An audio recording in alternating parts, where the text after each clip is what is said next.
Et bonjour à tous, aujourd'hui on se rejoint pour une nouvelle vidéo où on va débriefer de mon passage de la certification OSCP en 2023. Alors il y a déjà beaucoup de vidéos qui traitent de la partie technique de l'OSCP, quel niveau est requis pour la passer, comment se préparer pour la passer. Et moi c'est pas du tout de ça que j'avais envie de vous parler aujourd'hui, tout simplement parce que je vais pas redire ce que tous les autres ont redit. Je voulais plus aborder la partie passage d'examen. Et en fait, c'est ce que j'ai personnellement le plus appréhendé. Est-ce que vous allez devoir parler anglais avec le surveillant? Comment se passe la vérification d'identité? Est-ce que vous avez le droit de faire des pauses, etc. C'est toutes ces petites questions que j'aurais aimé qu'on me réponde en fait avant que je passe l'examen. Alors pour ceux qui seraient déjà complètement perdus, l'OSCP c'est une certification pour Offensive Security Certified Professional. Donc c'est une certification d'Offensive Security qu'on peut abréger OffSec maintenant.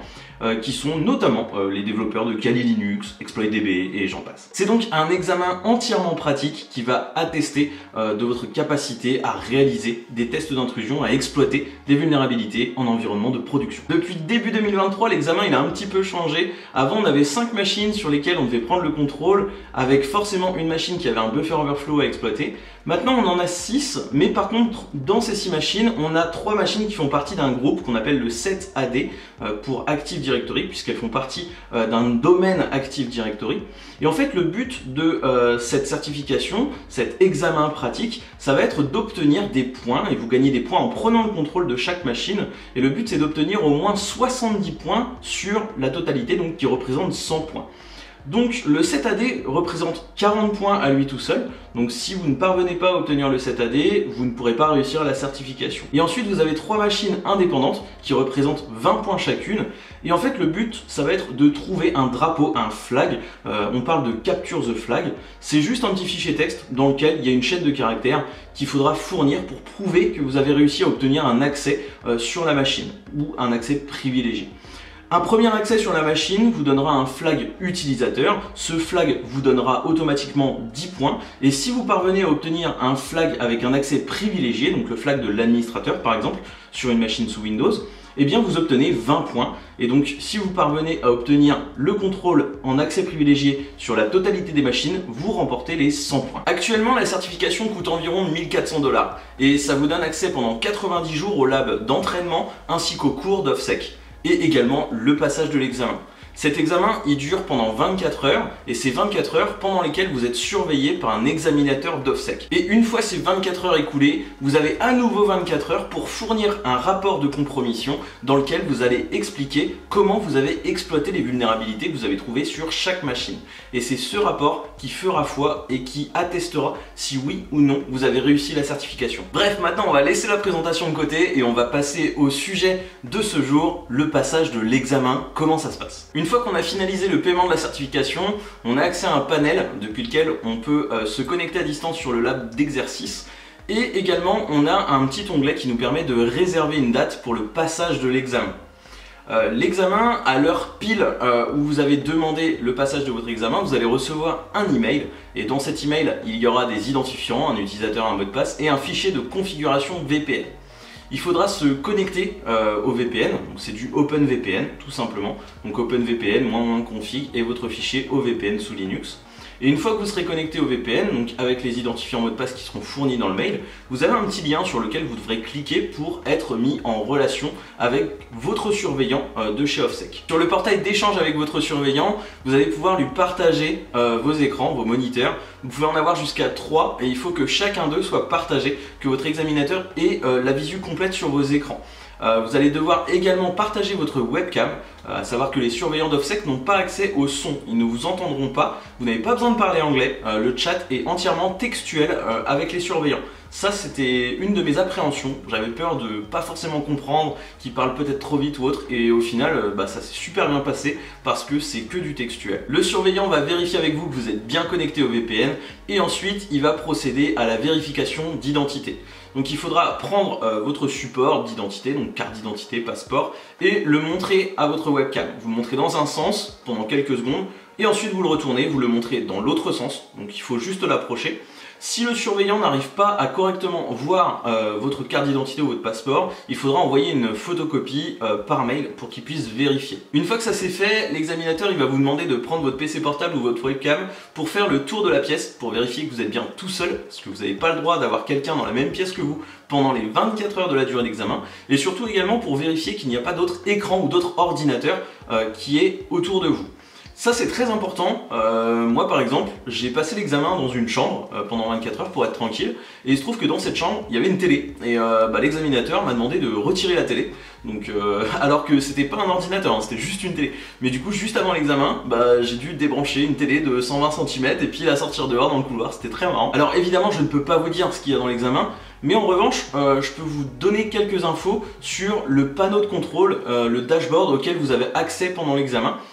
Vous avez tout en haut de ce dashboard un petit encart qui va vous expliquer les objectifs qui sont attendus de votre part. Donc par exemple pour le 7AD, c'est d'obtenir les privilèges admin du domaine sur les 3 machines.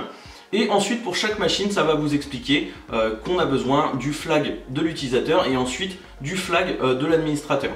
Ensuite vous avez un second encart juste en dessous, tout simplement avec une combo liste qui va vous permettre de choisir une machine parmi les 6 afin de la réinitialiser. Et ensuite, tout en bas, on a le panneau de submission des flags. C'est pareil, vous allez avoir une petite combo liste pour choisir la machine que vous souhaitez sélectionner. À côté, vous avez un petit input pour renseigner une valeur, donc c'est là que vous renseignerez le flag, le fameux drapeau, la chaîne de caractères qui atteste que vous avez pris le contrôle, et un petit bouton pour le valider. Quand vous validez un flag, ça c'est très important, vous ne saurez pas s'il est correct ou non. Alors évidemment, si vous l'avez lu, je vous conseille de le copier-coller, il ne faut pas le recopier à la main, mais vous n'aurez pas de validation directement. Je vous ai dit, c'est le rapport qui fait foi. C'est pas parce que vous arrivez à pirater les 6 machines que vous avez obtenu la certification. Si vous rendez un rapport pourri, vous n'aurez pas l'examen. Si vous avez besoin de prendre une pause pour aller aux toilettes, aller manger par exemple, ou prendre une douche simplement, il suffit de le demander dans le chat à l'examinateur.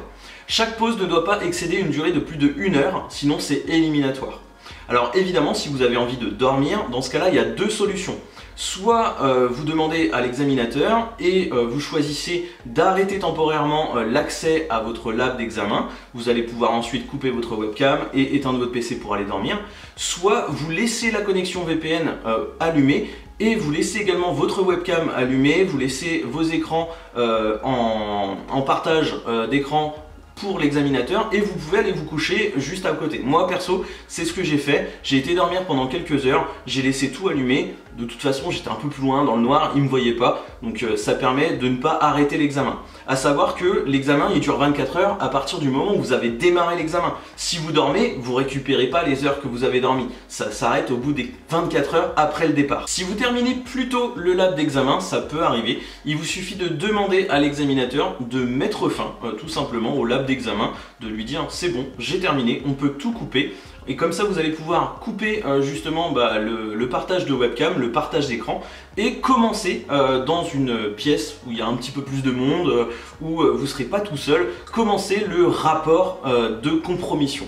Et attention, vous avez 24 heures après la fin de l'examen, après l'accès au lab d'examen pour envoyer votre rapport. Et il s'agit d'un rapport de compromission, c'est pas un rapport de test d'intrusion.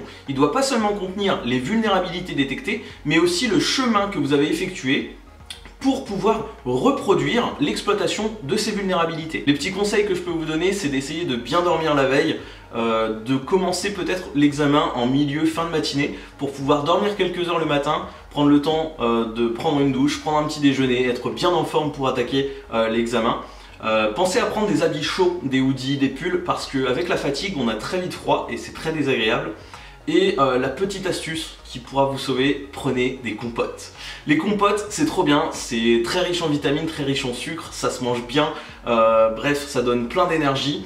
Et en plus, vous pouvez en manger plus régulièrement, c'est des fruits, donc c'est bon pour la santé. Moins bon pour la santé, je vous conseille également de prendre quelques boissons énergisantes. Sur les coups, entre 2 et 4 heures du matin, c'est vraiment insupportable de passer ces heures-là sans boisson énergisante. Même avec du café, et des fois c'est un peu difficile. Et n'hésitez pas à dormir. Si vous sentez que vous êtes bloqué à un endroit, personnellement ça m'est arrivé. Je savais que j'avais presque tous les points. Il me restait plus qu'une machine sur laquelle j'avais pas d'accès et je n'arrivais pas à rentrer dessus. Il était 2-3 heures du matin. Et du coup je me suis arrêté parce que tout simplement j'arrivais pas à aller plus loin. J'ai dormi pendant 5 heures, je me suis relevé à 7 heures le lendemain matin et j'ai rattaqué la machine et en une demi-heure j'avais la main dessus. Donc je suis allé déjeuner tranquillement et je suis revenu et je l'ai terminé direct en moins d'1 heure. Donc n'hésitez pas à vous reposer, à prendre du recul, à bien réfléchir sur la situation et revenir un peu plus fort. En termes de difficultés techniques, parce que évidemment il faut quand même en parler un petit peu, je dirais que le niveau il est similaire à la certification ECPPTV2 de chez eLearn Security, bien que pour le CPPTV2, on a le droit d'avoir des outils automatisés comme Metasploit, SQLmap, alors que ça on n'en a pas le droit dans l'OSCP. Metasploit, vous ne pouvez l'utiliser qu'une seule fois pour une seule exploitation de vulnérabilité.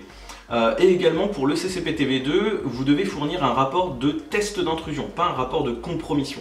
Vous ne devez faire apparaître que les vulnérabilités qui ont été exploitées et vous n'avez pas besoin de détailler comment vous l'avez exploité. Pour avoir une première étape sur le chemin de l'OSCP, je dirais que l'assertif que vous pouvez passer c'est le JPTV2.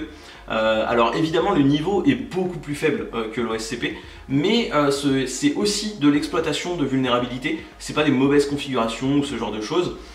Et pour la partie Active Directory, le ProLab sur Hack-the-Box Offshore est incroyable. Si vous maîtrisez les bases de ce que vous voyez dans Offshore, vous pourrez sans souci passer l'OSCP. Si vous souhaitez connaître d'autres certifications, d'autres outils qui pourraient vous aider, je vous laisse le lien de mon site en description de cette vidéo. J'ai fait justement une petite partie sur comment apprendre, où apprendre. Donc il y a évidemment Hack-the-Box, évidemment TryHackMe. Et si je peux vous donner un dernier conseil, si vous envisagez de passer l'OSCP, c'est énumérer, énumérer, énumérer, énumérer, tout le temps. C'est vraiment la clé pour cet examen.